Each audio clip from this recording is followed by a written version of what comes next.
देखिए हम बात करेंगे आज मैक्सिमा मिनिमा की of the function of two variable की। चलते हैं क्लास 11th 12th पहुंच गए, वहां पर maxima minima of the function of one variable आपने पढ़ा है। बेसिक बता देते हैं वहां से, फिर यहाँ पर हम आते हैं। आपने पढ़ा है कि भाई जैसे मान लिया एक कर्व है, मान लिया y is the function of x, एक कर्व है, तो मान लिया ऐसे कर्व है, ये ऐसे है, ऐसे है, ऐसे है ना। तो अगर कर्व को ध्यान से देखिए तो इस पॉइंट पे अगर हम देखें कर्व को, तो इस पॉइंट पे कर्व अपने अड़ोस पड़ोस के पॉइंट से थोड़ा ऊपर है, नहीं है। इस पॉइंट पे देखिए तो इस पॉइंट पे कर्व अपने अड़ोस पड़ोस से थोड़ा सा ऊपर है, सबसे ऊपर है अड़ोस पड़ोस से। इस पॉइंट पे देखिए तो ये अपने अड़ोस पड़ोस से सबसे ऊपर है, ठीक है। लेकिन इस पॉइंट को और इस पॉइंट को देखिए तो क्या है, ये सबसे ऊपर है, ठीक है। लेकिन ये भाई साहब अपने पड़ोस से थोड़ा ऊपर हैं, इनको कहते हैं लोकल मैक्सिमा। क्या होता है? Local maxima. इसको लोकल गुंडा कैसे होता है कि अपने आप को लोकली, अपने आप को जानते नहीं हो मेरे पास आल्टो K10 है, हट जाओ, पता चला सामने वाले के पास फॉर्चूनर है। मान लिया आपके मोहल्ले में आल्टो K10 है से हमारे पास है, और यहाँ किसी के पास ना हो, सबके पास साइकिल हो, मोटरसाइकिल हो, तो हम क्या बता रहे हैं, जानते नहीं हो, मतलब समझ गए ना।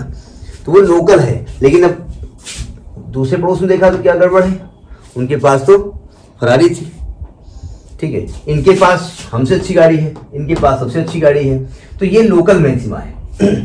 और इस पॉइंट को जरा देखिए, ये पॉइंट अपने अड़ोस पड़ोस के पॉइंट से नीचे है।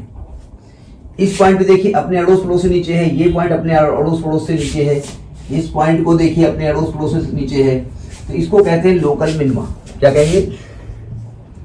Local minima. अब अगर इस पॉइंट को हम देखें सबसे ऊपर है तो एब्सोल्यूट मैक्सिमा होता है, या ये सबसे नीचे है मान लिया, अरे तो और नीचे हो गया, या वो नीचे, ये सबसे नीचे हो गया तो एब्सोल्यूट मिनिमा हो गया। तो ये मैक्सिमा एंड मिनिमा का बेसिक है जो हमने क्लास 12th में पढ़ा है।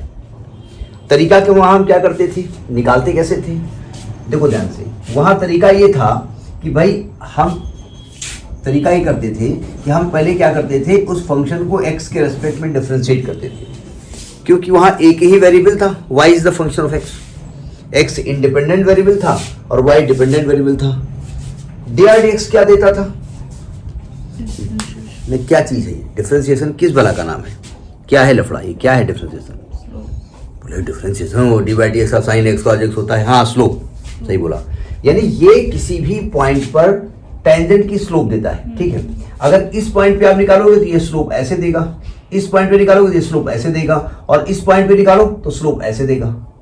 अब बताइए अगर इस पॉइंट पे टेंजेंट ऐसे है, इस पॉइंट पे ऐसे है, तो एक पॉइंट जब यहां पहुंचेगी तो टेंजेंट x के पैरेलल नहीं हो जाएगी।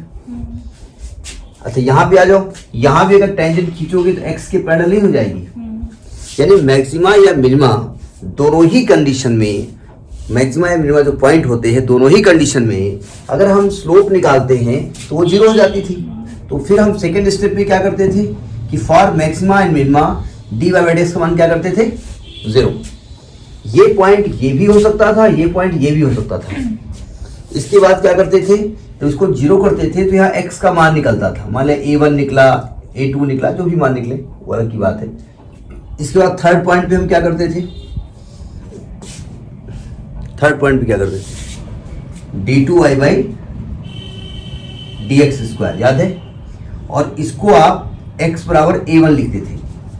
अगर x बराबर a1 लिखने पर ये वैल्यू पॉजिटिव आती थी, तो वैसे तो इंटर में हमको नहीं पढ़ाया गया, जनरली नहीं पढ़ाया जाता, याद करा दिया जाता है। कॉन्वेक्सिविटी एंड कॉन्केविटी पढ़ाया गया, कॉन्वेक्सिविटी एंड कॉन्केविटी फिजिक्स में भी मैं वहाँ कॉन्वेक्सिविटी नहीं पढ़ाई गई थी फिजिक्स में, वो कॉन्वेक्स लेंस पढ़ाया गया था। वो कॉन्वेक्सिविटी अलग बात होती है। फिर तो कॉनकेव पॉलीगॉन भी होते हैं, कॉनकेव पॉलीगॉन, कॉन्वेक्स पॉलीगॉन। हम पूछेंगे नहीं क्या होते हैं, क्योंकि मालूम नहीं होगा आपको। देखिए अगर ये पॉजिटिव है तो कर्व ऐसे जाएगा, यानी कौन सा पॉइंट होगा, मिनिमा होगा। अगर निगेटिव है तो कर्व ऐसे होगा, कॉनकेव गुफा की तरह होगा, यानी पॉइंट क्या होगा, मैक्सिमा होगा। तो अगर x is equal to a1 रखने से ये डबल डेरिवेटिव पॉजिटिव आता था तो हम कहते थे कि ये फंक्शन क्या है, मिनिमा है। किस पॉइंट पर, at x is equal to a1, ठीक है। और अगर ये पॉजिटिव निगेटिव आता था तो हम कहते थे फंक्शन क्या है, मैक्सिमा है at x is equal to a1, maxima है।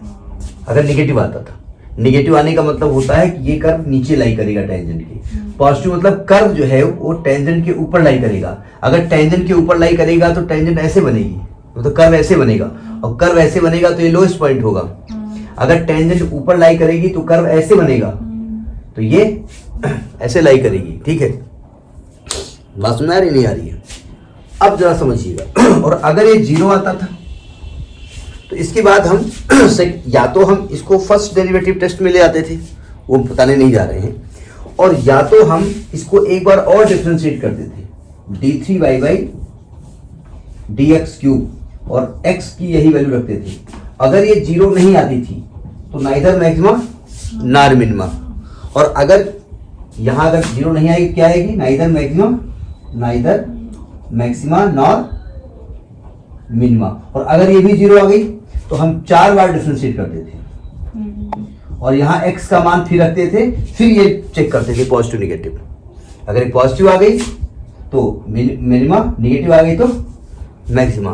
तो ये कंसेप्ट हमने पढ़ा है क्लास 12th में, और अंदर डिटेल में था। अब ये तो पॉइंट आपको निकला था कि किस पॉइंट पर मैक्सिमा है। अगर कहें मैक्सिमम, भाई देखिए जैसे आपने कहा इस पॉइंट पर मैक्सिमा, ये x इक्वल टू a1 है, तो हमने कहा वैल्यू क्या होगी, तो आप कहें ये वैल्यू होगी, ये y मैक्सिमम की वैल्यू होगी। तो इस x का मान जब यहाँ उठा कर रख देंगे तो आपको y मैक्स या y मिनिमम जो निकलना होगा वो निकल आएगा। अगर a1 पर मैक्सिमा है तो x को a1 यहाँ रखेंगे, जो भी y का मान निकलेगा वो मैक्सिमम निकलेगा। ये बेसिक कंसेप्ट है क्लास 12th का। हमें लेकिन हेडिंग क्या पड़ी हुई है, maxima and minima of the function of two variable. तो इसका अपने वर्किंग रूल देख लेते हैं कि इसका वर्किंग रूल क्या है। देखो जरा सावधान, ये याद था आपको क्लास 12th का, नहीं याद था? बोले नहीं याद तो था, लेकिन तब याद होता है जब जामुन जी हनुमान जी को याद दिलाते हैं तो बड़े ताकतवर तब याद आता है। हाँ। और यहाँ तब भी नहीं याद आता है। यहाँ तो कहीं बड़े ताकतवर बोले ऐसा है, हमको मालूम ताकतवर नहीं चाहिए, तुम्हें चले जाओ। देखो अब क्या करेंगे।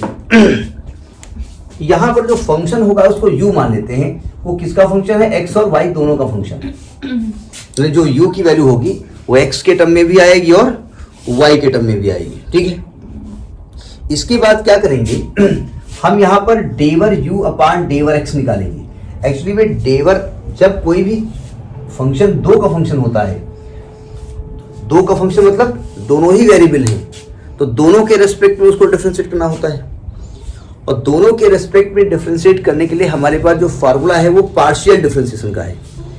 और पार्शियल डिफरेंशिएशन का तरीका आपको क्लास सेमेस्टर 1 में पढ़ाया गया है कि जब x के रेस्पेक्ट में आप डिफरेंशिएट करते हैं तो y को आप क्या मानते हैं, कांस्टेंट। इसके बाद क्या करते हैं, डेवर u अपान डेवर y निकालते हैं, यानी वही जो हम बता रहे थे dy dx निकालते हैं, ठीक है। फिर क्या करेंगे, फॉर मैक्सिमा और मिनिमा, फॉर मैक्सिमा और मिनिमा डेवर u अपान डेवर x को 0 करते हैं और डेवर u अपान डेवर y को 0 करते हैं। अब सिंपल सी बात है, जब इसको 0, जब आपका फंक्शन x y के टर्म में है, आप x के रेस्पेक्ट में डिफरेंशिएट कर रहे हो तो y को कांस्टेंट मान रहे हो, जब y के रेस्पेक्ट में कर रहे हो x को कांस्टेंट मान रहे हो, तो दो इक्वेशंस निकलेंगे आपके पास। तो इसको 0 करोगे, किसके टर्म में निकलेंगे, x और y के टर्म में निकलेंगे। तो दोनों, ये इक्वेशन 1 होगा, ये इक्वेशन 2 हो गया। इसके बाद क्या करेंगे, दोनों इक्वेशन को सॉल्व करते हैं और x और y की वैल्यू निकालते हैं। Solving equation 1 and 2 to find x and y, x and y, x और y की वैल्यू फाइंड करने के लिए हम इन दोनों इक्वेशंस को सॉल्व करते हैं।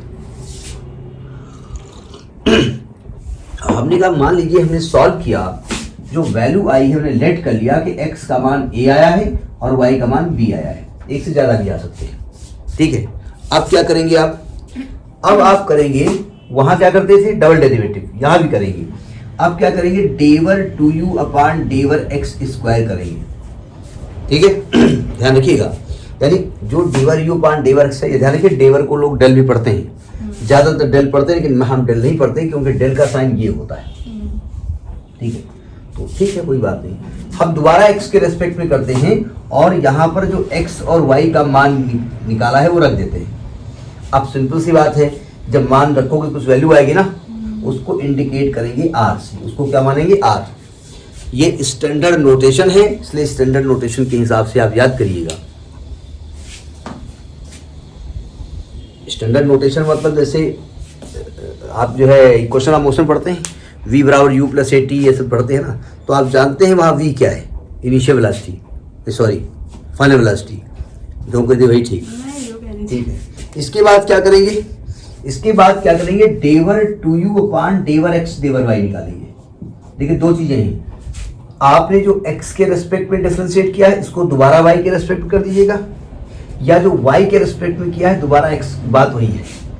आपको याद होगा जब पार्शियल डिफरेंशिएशन आप पढ़ रहे थे तो वहाँ एक डेरिवेशन था, डेवर 2u अपॉन डेवर x डेवर y इज इक्वल टू डेवर 2u अपॉन डेवर y डेवर x, पढ़ा है ना। तो जो x के रेस्पेक्ट में डिफरेंशिएट किया है उसको दोबारा y के कर दीजिए, या y के जो किया है दोबारा x कर दीजिए, बात वही है।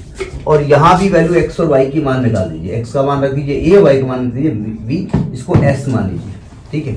इसके बाद क्या करिए, डेवर 2u अपॉन डेवर y स्क्वायर निकालिए, और यहाँ भी x का मान रख दीजिए और इसको मान लीजिए t, r, s और t निकालिए, पहुंचिए यहां तक, ठीक है। इसके बाद क्या करेंगे आप, लिख लिया, इतना करने के बाद क्या करना है, ये वर्किंग रूल है, ठीक है।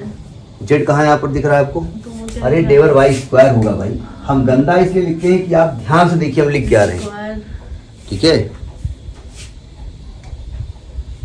इसके बाद क्या करते हैं, इसके बाद निकालते हैं are T minus S square का मान निकालते हैं,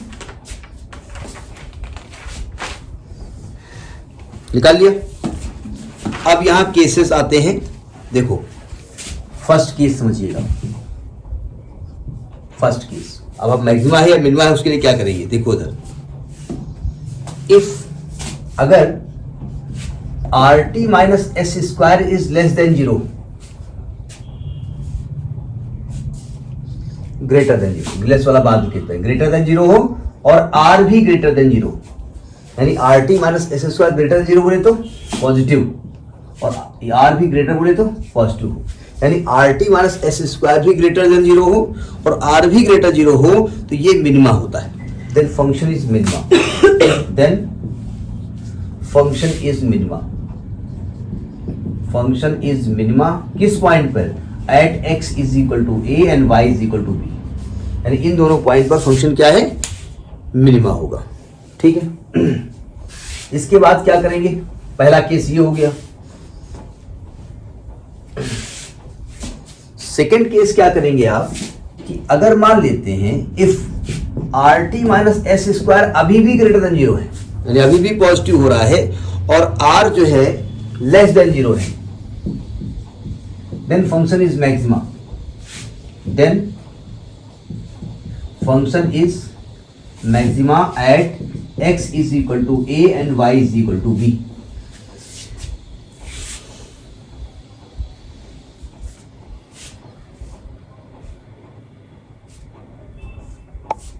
ठीक है।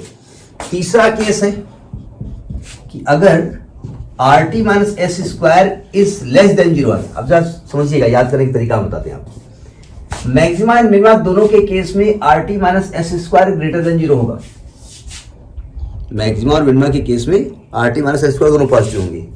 अब बताइए इसके पहले जब आप कर रहे थे मैक्सिमा मिनिमा डिसाइड करने के लिए तो d2y बाई dx स्क्वायर निकाल रहे थे ना, तो d2y बाई dx स्क्वायर की किस कंडीशन पे मैक्सिमा था, नेगेटिव, निगेटिव था ना, यहां भी r जब निगेटिव होगा तो मैक्सिमा होगा, याद रहेगा। r एक्चुअली है क्या, डेवर 2u अपॉन डेवर x स्क्वायर तो है, और अगर r पॉजिटिव होगा तो पॉजिटिव होगा, और अगर R T minus square less than 0 है then function has a saddle point, neither maxima nor minima, neither maxima nor minima, इसको कहते हैं सैडल पॉइंट। क्या कहा जाता है? Saddle point. इसको सैडल पॉइंट कहा जाता है।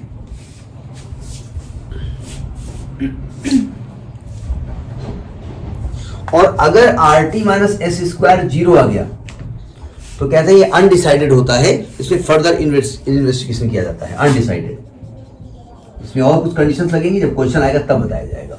तो ये मैक्सिमा मिनिमा क्या होता है, ये बहुत बेसिक हमने बताया क्लास 12 का, बहुत डिटेल में हम नहीं जाएंगे। और ये कंडीशंस है, ये याद रहेगा आपको। देखो RT माइनस एस स्क्वायर को पॉजिटिव ही होना पड़ेगा, पहली कंडीशन। और हमने पढ़ा है R अगर ग्रेटर देन 0 है, R एक्चुअली है क्या? डेवर 2u अपॉन डेवर x स्क्वायर है ना R, ये है ना। अगर, और हमने पढ़ा है कि अगर डबल डेरिवेटिव x के रेस्पेक्ट में निगेटिव होता था 11th के केस में, तो फंक्शन कैसा था? निगेटिव होता था, पॉजिटिव था, तो फंक्शन मैक्सिमा होता था। तो अगर R लेस देन 0 है, निगेटिव है, तो फंक्शन कैसा होगा? मैक्सिमा होगा इस पॉइंट पर, ठीक है। अगर ग्रेटर है तो वहां भी पॉजिटिव भी क्या था? मिनिमा, यहां भी मिनिमा है। अगर RT माइनस एस स्क्वायर ही लेस देन 0 है तो फिर नाइदर मैक्सिमा नॉर मिनिमा। इसका पहले मतलब समझिएगा, ये कंडीशंस आपने पढ़ी है। यहाँ छोटा सा एग्जांपल देते हैं, जैसे हम एक ग्राफ ऐसे बनाए, ऐसे ग्राफ बनाए, तो ज़्यादा ढोंग टाइप बन गया, ऐसे ग्राफ बनाए, ऐसे ऐसे ग्राफ ज़्यादा नीचे ना ऊपर ले जाओ। तो ये ग्राफ y बराबर एक्स क्यूब का ग्राफ होता है, ठीक है, एक्स क्यूब ग्राफ है, हमने पढ़ा है। तो अब बताओ किस पॉइंट पर मैक्सिमम है? ये ऑलरेडी कर्व ऊपर की ओर चला जा रहा है, तो इसमें कोई मैक्सिमम पॉइंट नहीं है। कौन सा मैक्सिमम पॉइंट है? ऑलरेडी नीचे तक चला जा रहा है, कहीं रुक ही नहीं रहा है। जिस पॉइंट पे देखा मैक्सिमम, बोले नहीं चाचा ऊपर बैठे हैं, अच्छा तो आप मैक्सिमम नहीं, हमारे बाबा ऊपर बैठे हैं, तो कोई मैक्सिमम पॉइंट नहीं है। तो मान लिया हम ये पॉइंट निकाल लें, ये पॉइंट निकाल लें, और यहाँ पर RT minus S square less than 0 हो, तो क्या इस पॉइंट पे मैक्सिमम है? ये इस पॉइंट के आगे भी कर्व जाएगा, इसके पीछे भी जाएगा भी, तो इसको कहा जाता है सैडल पॉइंट। क्या कहते हैं? Saddle point. वहां पर क्या था? इसके पहले पॉइंट पे जो आप पढ़ते थे क्लास 12 में, नाम क्या था मुझे याद नहीं है। क्रिटिकल पॉइंट, वहां पर क्रिटिकल पॉइंट हम कहते थे। यहाँ थोड़ा सा स्टैंडर्ड नाम हो गया, तो इसी क्रिटिकल को हमने क्या कर दिया? सैडल पॉइंट कह दिया। है तो वही चीज, ठीक है। क्वेश्चन भी वही है, यहाँ पर कर्व बस 2 डायमेंशन में आएगा, मतलब एक्स और वाई दोनों के फंक्शन होंगे। तो इसे नोट कर लीजिए, फिर क्वेश्चन डिस्कस करते हैं।